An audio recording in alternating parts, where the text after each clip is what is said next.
Hello, everybody. This is Victoria Longo with this week's Friday at 5. Thank you all for tuning in. Today's topic is, but I love him or her, whatever fits for you. Something I hear a lot in relationships, something I used to say a lot in relationships when I would spend most of my time complaining about my partner and people would say, "Why are you together?" And my answer was, because I love him. I can't leave, right? And so this actually just happened a few weeks ago, 2 weeks ago, or 3 weeks ago, with a woman who was practically in tears and was complaining about her boyfriend and how they had a huge fight and they always fight and he's basically a piece of shit and wasn't answering her texts and stressing her out. And I asked, why were they together? And her exact response was, why she didn't leave him. And it was, but I love him. And I was like, that's a problem. When I was doing that in a relationship, I loved my partner, my boyfriend, more than myself. And I tolerated a lot of things, behaviors that if I really loved me more would not fly. So what do I mean? I loved him and I was trusting him to not hurt me, right? I was placing everything outside of myself. He was the one who had my heart, right? And he couldn't break it. And I trusted him to take care of me and treat me the way that I thought I should be treated. So I expected him to call me and text me and, treat me with kindness. And did he? Sometimes he did. I'm not going to paint him to be a horrible person because he wasn't. But there were a lot of things that he did that weren't okay. And because I loved him and because I was trusting him to love me enough, I excused a lot of it. A lot of things that weren't okay and things that made me feel like crap. Like when he didn't text me back or he didn't call me back or he forgot about, anniversary or whatever the case may be, that really upset me. And then he didn't seem to care so much that I was upset, right? And I stuck it out because for a lot of reasons, as I've mentioned in prior videos, that, you're supposed to work on relationships. No relationship is perfect. And once you're together and you have that commitment, right? I was basically making the relationship bigger and more important than either one of us and our compatibility, all of these things that I've discussed in prior videos. But when we love somebody and we use that as an excuse,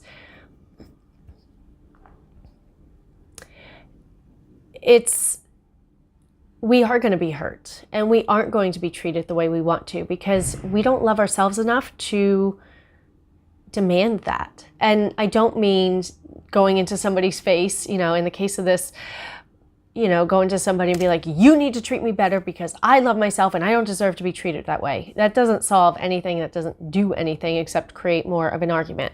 But if you love yourself more than you love your partner, you're not going to tolerate that behavior because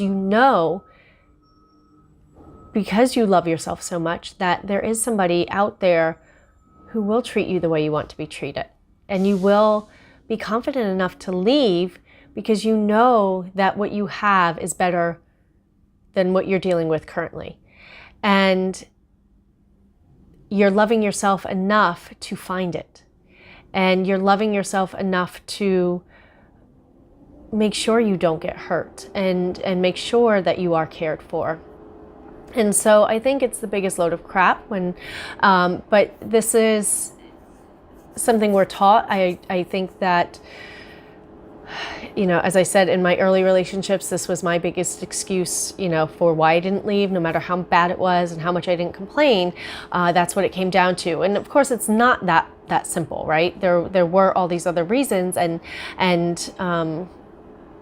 excuses that I had of why I had to stay and why I had to make it work.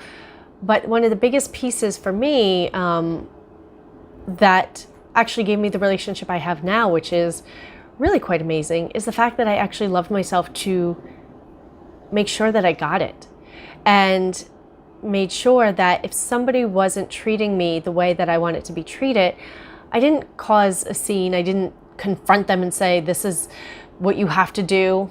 I walked away. Now, if it's in the instance of being, with somebody for a little while and I'm not being treated the way I want, there is a way to go about confronting somebody to get your needs. And it's not about you're doing this wrong. It's really about me and why I feel the way I do, right? And so if I love myself to know that I am not going to tolerate, certain behavior, then you can, ask that somebody step into that and simply say, like, look, I care for you, I love you, and I really need to be with a partner who is able to be kind and treat me with respect, or whatever the case may be, and leave it. Don't say a word. See where it lands. And in that, there's no you, there's no wrongness, there's no judgment over what the person is or isn't doing.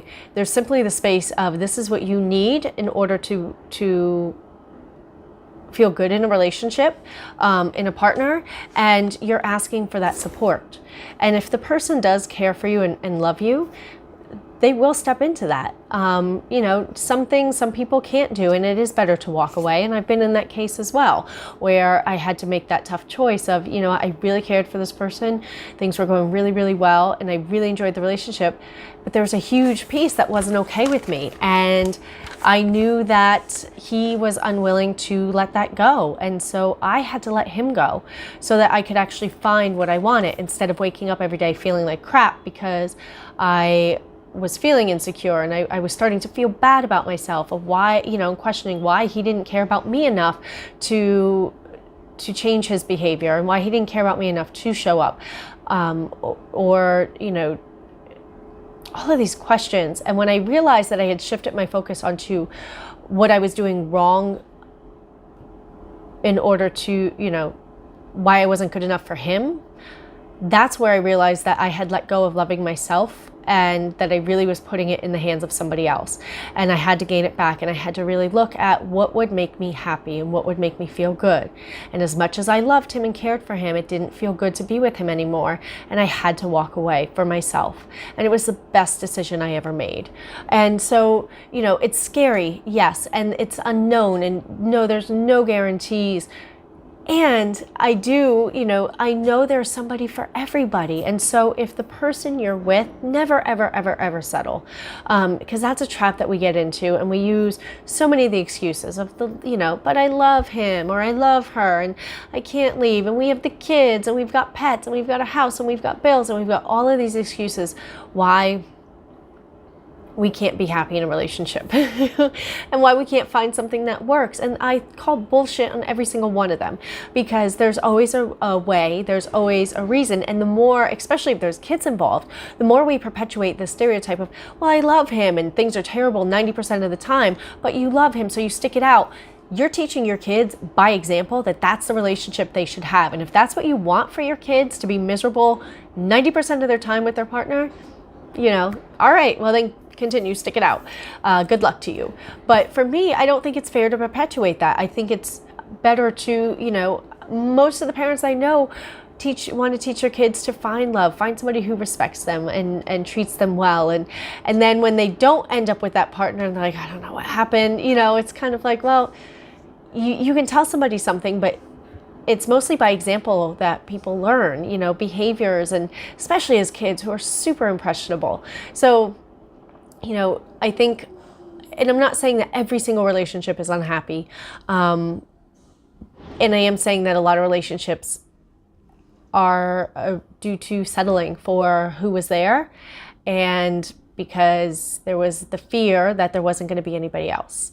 And we're getting old and we have to get married and we have to have kids, and there's all this pressure from society that says we're supposed to do this and we're supposed to do that. And none of it is real. And yet we all buy into it and fall into that trap of like, okay, well, this is the best I'm going to get. And I do love him. But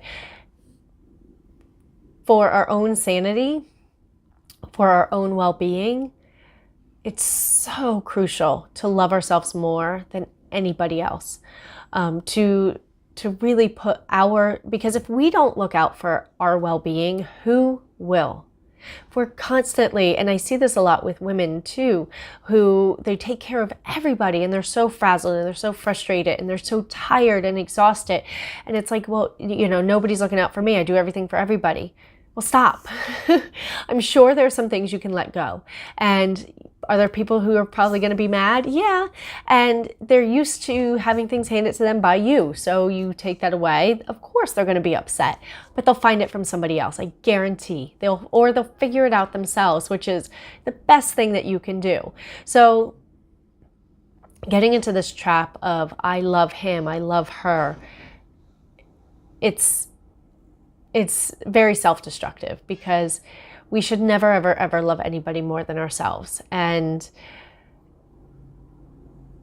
our well-being should be our top priority, because when we are happy, when we are enjoying ourselves, how many other people actually enjoy us and want to be around us and,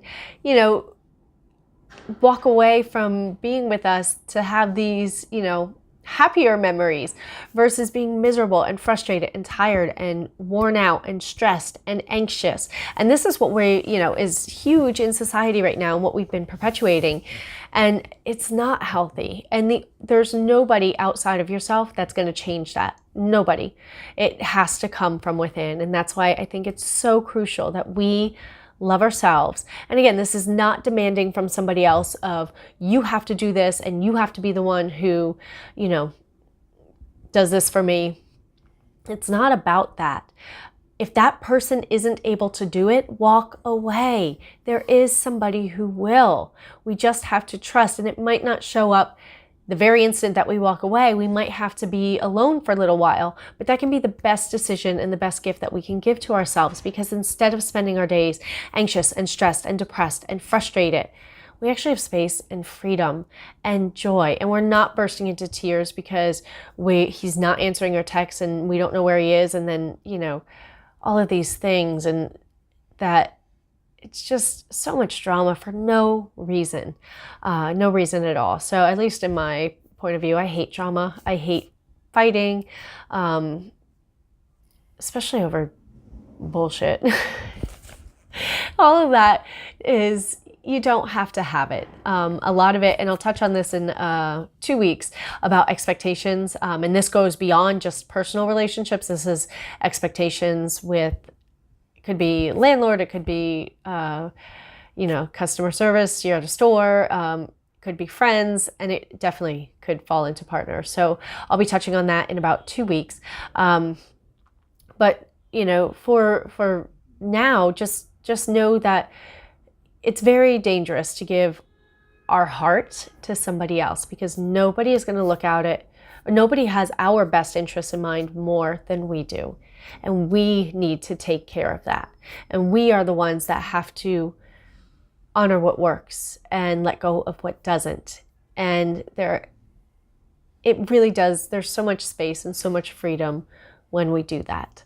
So it's not selfish. We're taught that it is, but I think it's the best gift we can give to the world too. Being selfish and self-centered is one thing. That's where we see the narcissist. It's all about me and everybody's there to do my bidding. And, if things go wrong, it's your fault. It's not mine. Everything's just wrapped up. It's very toxic to be around somebody that is that selfish and self-centered. What I'm talking about is loving yourself enough to put yourself first, put your well-being first, put your health first, put your mental health first. Mental health is huge. And if, you know, again, nobody is looking out, you know, for us in that way. Nobody will. We have to do that, and we have to find out what works for us and what's okay for us and what's not. And we do that by loving ourselves. So I leave you with that. Next week's video is when the honeymoon phase is over in a relationship. So this is after you've been dating for a little while and you've been together, what to do and how to handle it. So I hope that you'll tune in next week. Thank you for watching. Please like this video if you do like it. Please subscribe to my channel so that you get future updates. And I look forward to chatting with you next week. Have a great weekend.